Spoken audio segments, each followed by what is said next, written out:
fellow bookworms to Tibra's Den. My name is Whitney, and we just finished reading Demon Seed by Dean Koontz. And so this is one of our weekly reads. Every Wednesday we start a new book, and then I discuss it the following Wednesday. We read this one from August 18th through the 25th, which is today. And then starting today, we are going to be reading Freedom's Ransom by Anne McCaffrey, and I will discuss this next Wednesday. So, and if you haven't seen Monday's video, I introduce the next weekly read for September 1st, and that way you have some time to get your hands on it if you want a physical copy and you want to participate. So definitely check out Monday's video. That will be linked in the description below as well. Before we get into discussing Demon Seed, I just want to add a trigger warning. There is some sexual abuse and a horrific murder and everything like that. So it's pretty intense, hostage situation, and it's very intense. And so if if that's going to be triggering for you, definitely don't pick up this book if you haven't read it yet. That's normally not triggering for me, and this book definitely got under my skin, so it is pretty intense. But let's go ahead and jump into my thoughts on it. And this is actually based on the Afterward, the second adaptation. He originally released it, I think, in 1973, and this one was released in 1997. And there's also a film based on the 1973 version, but there's apparently some things he didn't like about it that weren't well received, so he rewrote it a little bit.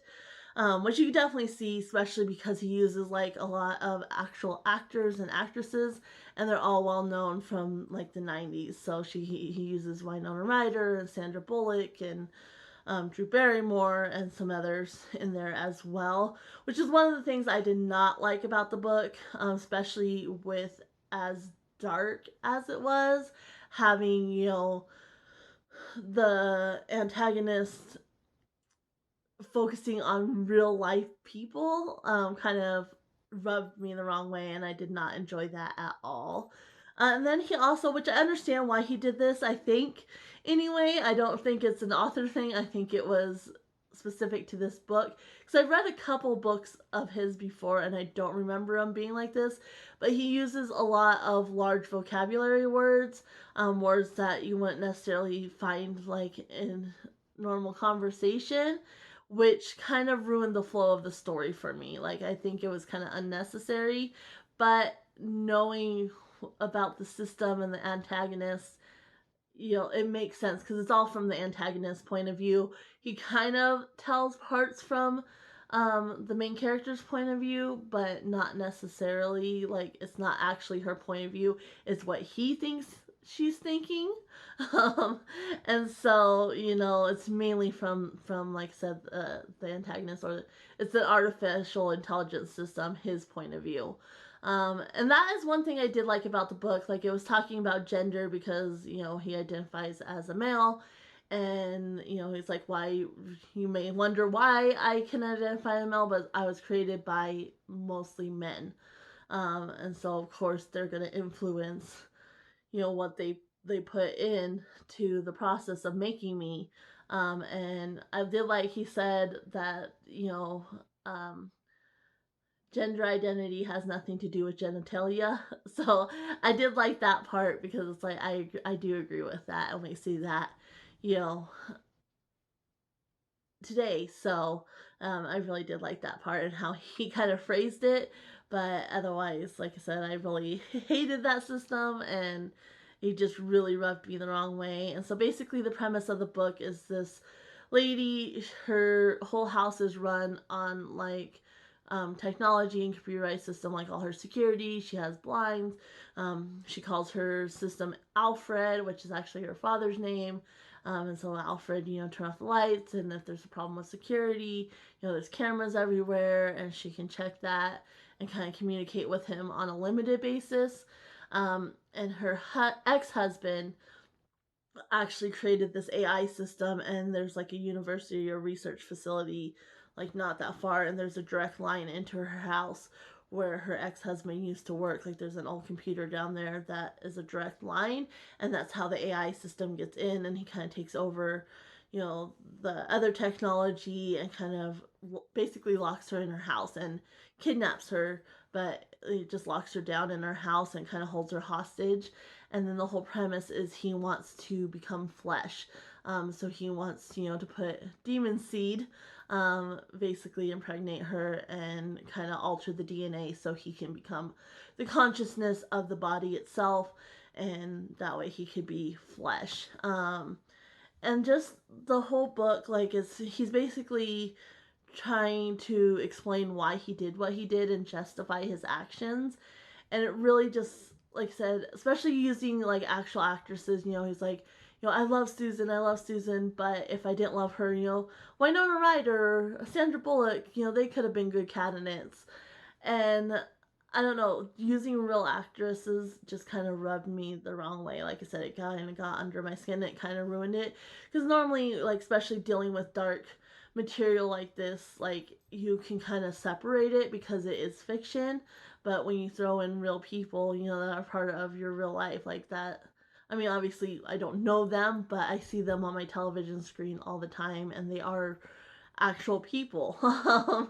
And so, that just kind of ruined that fictional illusion for me, and kind of like got under my skin and creeped me out. And I'm sure they've had to deal with their fair share of stalkers and whatnot. So I did not enjoy that at all. And yeah, basically he's just justifying his actions, and he's, talking about how he's not as bad as her father who abused her, and like had an incestual relationship with her, and how, because basically he wants to be the baby, but then he wants to become her lover, and so he's like, well, this isn't incest because this.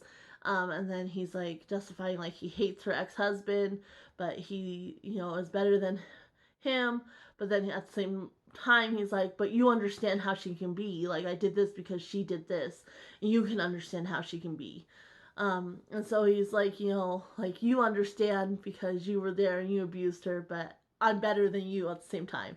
Like, it just really, really rubbed me the wrong way. And it kind of got me thinking, because we're currently reading Stormfront by Jim Butcher, and I think in the very first set of discussion questions, we talked about Johnny Marcone and how he was kind of emotionless, and how that can almost be more dangerous because you can't, there's that lack of humanity there. And I was like, this was like that skill, Johnny Marcone, but even Johnny Marcone has that little spark of humanity because he is at least human, where this just had no concept of why what he was doing was wrong.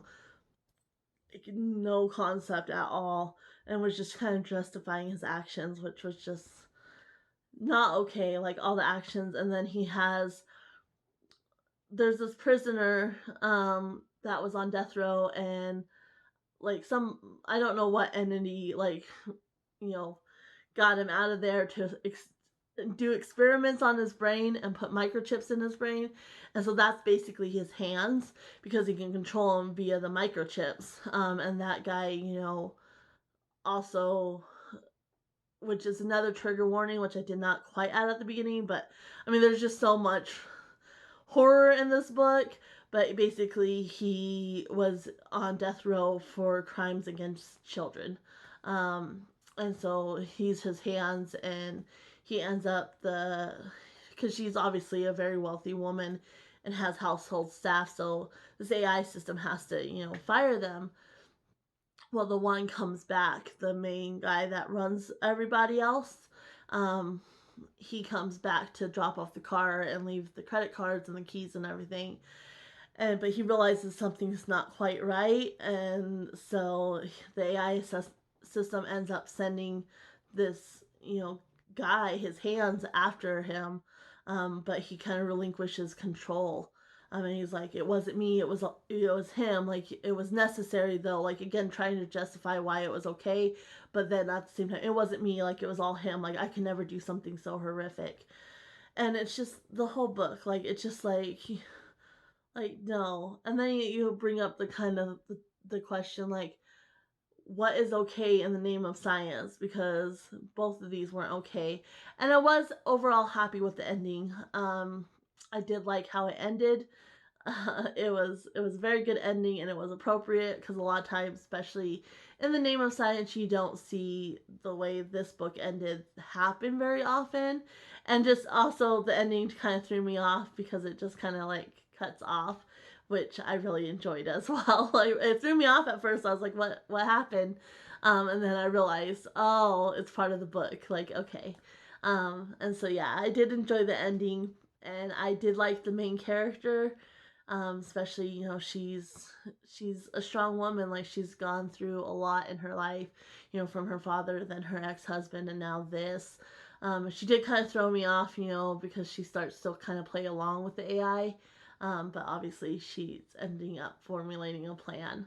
um, but yeah, I thought, how much technology is too much technology, because even we see that in today, like so much is becoming more and more, you know, technology based. And when like power outages and such, everything kind of just shuts down, which it can be kind of dangerous. So, definitely kind of an interesting book, and it kind of makes you think, about how much technology is too much technology, and how much we should really rely on technology too, and then what's okay in the name of science, taking this horrific guy from death row, and instead of, you know, allowing him, those six people could have lived if they had never taken him off death row to mess with his brain and run experiments on him. So, again, it kind of leads to the question, what's okay in the name of science and what's not. And so I did find it, you know, interesting. Like there's parts that I grasped onto that I did find interesting and really did get me thinking. But the overall book I just did not enjoy, and I definitely don't think I'm going to be keeping it on my shelf. I'm not quite sure what I'm going to do yet. I have a hard time getting rid of books, even ones I don't enjoy. But I definitely, but kind of my plan for the future of this channel after I make my way through what I already have, I'm definitely going to be picking up more books, and so I definitely need to make room.